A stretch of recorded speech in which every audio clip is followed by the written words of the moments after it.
It's a historic day in the Supreme Court after 1999, that is, after nearly 9,000 days.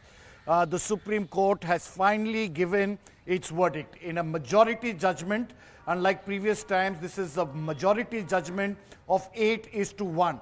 Justice Nagaratna, as we speak, continues to give her opinion, which is a dissenting view, but 8 judges, led by the Chief Justice of India, have held that royalty is not within the nature of a tax. They have made it very clear that royalty is not a tax and that the states have the power to levy it.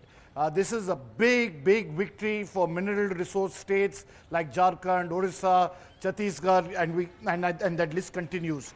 So they will have the power to levy that royalty. That is the Supreme Court verdict.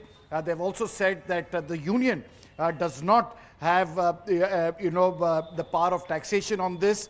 The legislative power is vested with the states. That's the second important point. The third important point says that there is no specific provision, as has been pointed out in the Mines and Minerals Act, for imposing limitations on the taxing powers on states. It is very clear that states have that power to do so. Land, which is, what is the mineral land? It comes and vests under the state list. State legislatures have the legislative competence to tax land containing minerals, and the yield of the mineral-bearing lands can be used as a measure to tax mineral-based land. So this will finally be a big relief for states who have been continuously saying that they have been neglected, that their rights have not been there. There were a number of cases which were linked to this, at least 85 if I'm not mistaken.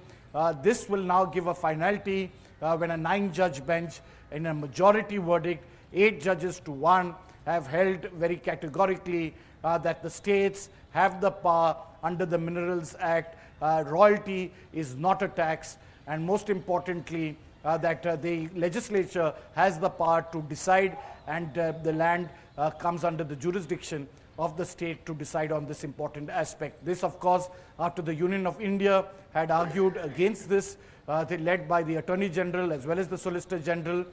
There has been a dissenting judgment, Justice Nagaratna, who continues to speak as we break this news to you, where she has categorically stated that it will have an impact on federalism and on states and the nature of the center-state relationship, especially states which are mineral resource and uneven kind of space. So definitely a big day in the Supreme Court, a big victory for mineral resource states who have been fighting this battle, as I said, for time immemorial, over 9,000 days, and it's in that context that we have seen this final judgment happen.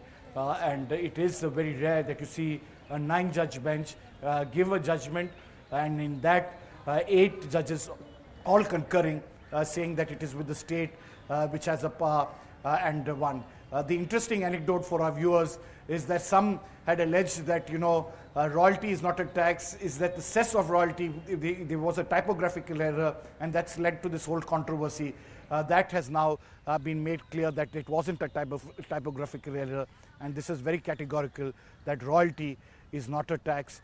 Is now clear that states will have the power to impose royalty and levy taxes on the minerals that are mined from their state.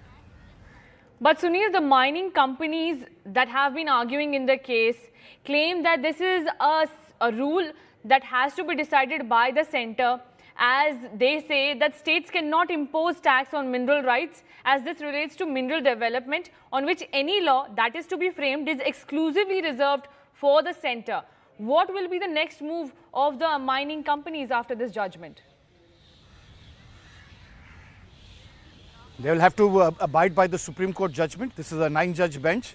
8 judges have concurred and held the view against the mining companies that this is the royalty is not that the states have the power to impose royalty, and it's not a tax, and that they're very categorically saying that they will now have to follow it. As I said, this is the Supreme Court is the final arbiter, and any mining company which does not comply will have to bear the consequences of the not abiding, and there will be contempt of court proceedings in this regard.